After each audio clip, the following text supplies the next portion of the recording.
Everyone, Temporal here, and today we are doing a quick Ask Temporal, and this time it is about money.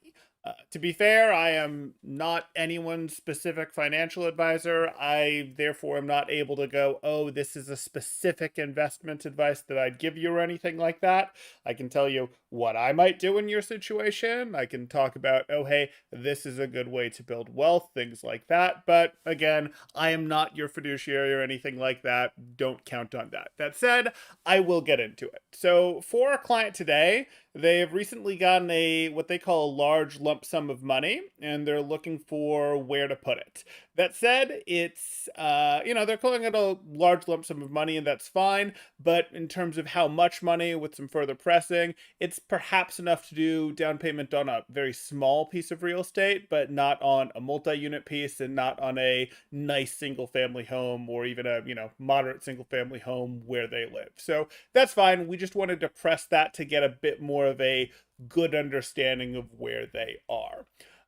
They then get some more information from the clients about they're not sure they want to commit to where they currently live. They do have a good credit score, so maybe some real estate makes sense in the future there. And then their previous investing has been not much. They don't have anything in the markets right now. They played a little bit in crypto previously, and they did get burned. So that does influence where my advice would go a little bit. If there was enough money to play seriously in real estate, I am generally a fan, and that is a good way to build money. It definitely takes some work.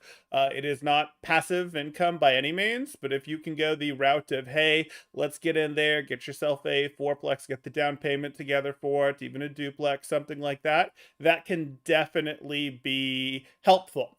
But it is a lot of work to then manage that, to then learn what it really costs to fix things, what it really costs to run things, dealing with tenants. It certainly work. Regardless, wouldn't recommend doing that for like a condo. If you did that, you're potentially either eliminating or minimizing your rent costs, but really not doing a ton of minimizing that because it's not really making money for you unless it appreciates. So that's not really the way we want to go. You could put someone else in it, and that's an option that in some ways might be a better option, but still not really the route I'd go. Instead, I'm going to count this basically as your first time seriously investing because the only time you did it before was in crypto and you got burned there. So really the safest way for most people to dip their toe into investing is going to be index fund investing. And I'm going to recommend don't do this with some of the more gamified newer stuff on mobile like the Weebles of the world. Avoid those. Like they're okay. There's nothing wrong with them. They've done enough to change the world of investing so that you're not having to pay for commissions on trades, and maybe that's a good thing. But I would recommend something a little more traditional, like a Schwab account, perhaps. Doesn't matter who you use, that's just an example, because it's going to feel a little less gamified. And if it feels less gamified, you're less likely to get sucked into trading. And trading isn't really going to be what you want to do here, especially if you got burned previously. The last thing that people want to have happen is, oh, they had bad memories, bad luck, they got burned, they don't like investing, and then they don't invest for 10, 15, 20 years when they weren't really investing, they were trading before. And trading is really similar to gambling. Let's be honest. So when it comes to that, you really are going to want to do longer term investments. And when it comes to that, almost everyone fails to beat index fund investing. Like do index fund investing in something like a SPY, for example. Doesn't matter what account you go for. Like you should look around some. And again, I'm not going to make specific recommendations because I'm not your fiduciary. I'm not your financial advisor. But do something, a broad range index fund like that effectively mirrors the S&P 500 is generally a pretty safe way to go. Now, one of the ways that you can make that stick a little better, if that just feels a little too boring for you and you're like, hey, I don't want to put X amount of money, this moderately large sum, into an index fund and just go, I don't control that. I don't know what that is. I don't understand the individual pieces well enough. Okay, if you're worried about that, or you're like, no, I want to be more active about this than that, at least do this. Take the majority of that sum and go ahead and put it in an index fund. And then give yourself permission to play with the rest, but play with the rest on picking stocks that you've done your research in, you believe in, whatever the case may be there. You're going to lose to your index fund most likely. And that's fine. You're not going to make much money, or you might lose more money than your index fund does with your stock picking. But it should be a relatively cheap way to learn the lesson that, oh, the index funding is going to work better for you. It works better for most people, even the professionals who go, oh, they're going to be a day trader. They're running all the calculations. They're doing everything. Oh, they are the brokers. No, the index funds outperform them most of the time. So put most of it into the index fund, or if you can talk yourself into it, put it all into an index fund, I'd recommend, or you can split it, multiple index funds, or an index fund in a REIT, something along those lines.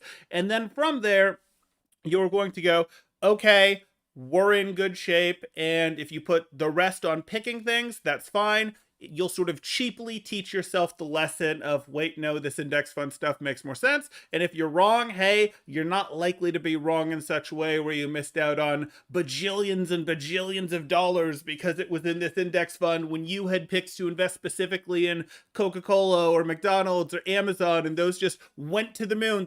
They're not going to. For those things that you do pick, don't just go the gambling route. Like, actually do your research and look and go, okay, what makes sense to you based on, you can look at this. You can start to get into these things for picking the stocks. But again, I really wouldn't go that route. I'd just say go the index fund route. If you see, hey, maybe you're in the video game world and you go, I really like video games, I think Blizzard is going to do great. Would certainly not be my recommendation to invest in Activision Blizzard right now. But if you were something like, hey, I don't think they're going to do great, but I think Nintendo is going to continue to make great games. There's more to it than that. You need to understand how much debt they have on board, all sorts of things, what other underlying things are going into it. But this should be more than, I like the name of the company, that sort of thing. Again, though, your real route is really going to be go for this index fund, at least make that the majority. I'd say just go ahead and put it all there. You've already told me that you've already got some put into precious metals, and that's fine. As long as you've got some put into precious metals, you have a consistent current stream of income, and you've said you've had a job for about a year, it looks like, at your current place, so you have a form of income, and I'm assuming that you already have some sort of emergency fund if you were to lose that job where you could handle things for a couple months without having to tap into this. So that's really where I'd go in terms of how to deploy this money into the market.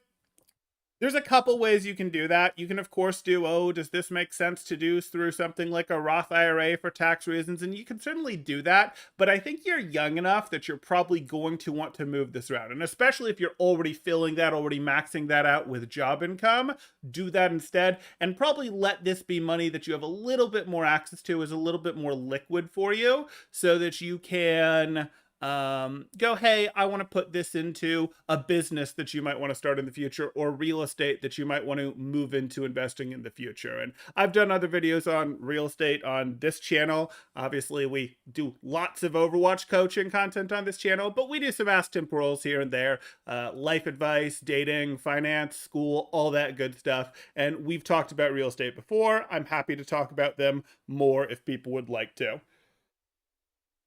Okay, and that really answers the question for this client, so I'll do a quick catch up on chat, and then we'll just let that be a short one.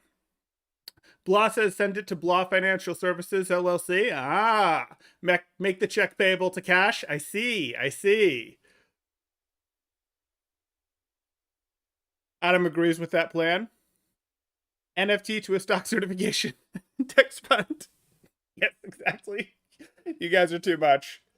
Don't put all your eggs in one index fund. You don't need to put them all in one index fund. It's perfectly fine to represent multiple markets. You can have something that's representing S&P. You can have something representing more NASDAQ. You can have something doing, hey, let's go more of a REIT route with this. That's perfectly fine. Yeah, you should have things split up a little bit, but you don't need to go 10 different ways with it either. You can have a little bit more international exposure. I'm, again, not going to recommend specific investments here because that's something that you legally have to be careful of. But yes, if you wanted to go, hey, I want something with a little more international coverage for 20% of your money or whatever the case may be, that's just fine. But I am going to recommend that you're mostly going with index funding for either all of it or the majority of what you're looking at there.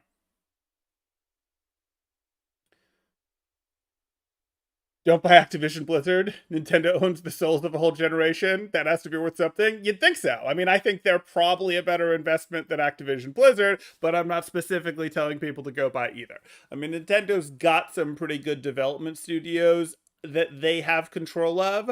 Um, Monolith comes to mind. Obviously, they've done some good stuff there. That said, they also have, what they have in terms of their legacy, the Wii or the Switch controllers that have been messy, that sort of thing. Like you've got a lot that you're dealing with on both sides there. That said, they probably make more sense. If I was picking a gaming company, there's probably ones that I'd look to before Nintendo. Nintendo was just an example on the side of, hey, it's not Activision Blizzard. Okay. Uh, Pearl, I'd rather watch FNAF lore videos than hear you deny the power of cryptos. Crypto is perfectly fine, but this client has already been burned in crypto, and I would not recommend a newbie investor go hard into crypto, and I wouldn't put them heavy in crypto. I would recommend, I do think it makes sense for people to have some exposure to crypto. Yes, I know, I'm aware of what the crypto markets look like right now, and it's not the best that they've ever looked, but it's not end of the world doomsday times for them either. And I think crypto is a reasonable place for people to be invested, but no, I would not recommend someone that just got a lump sum of money, especially if they've been burned in crypto, put it all into crypto right now.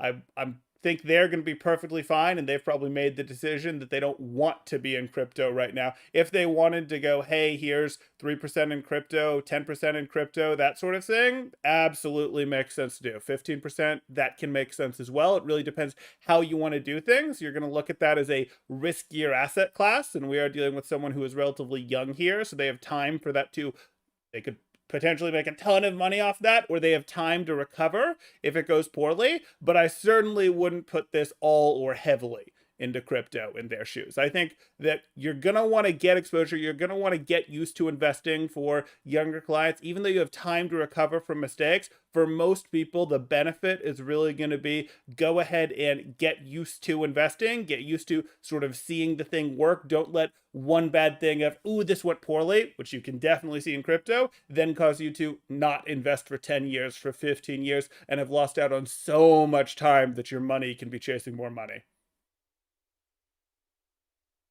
If I buy Freddy Fazbear's Pizza Stuck, you'd mock me?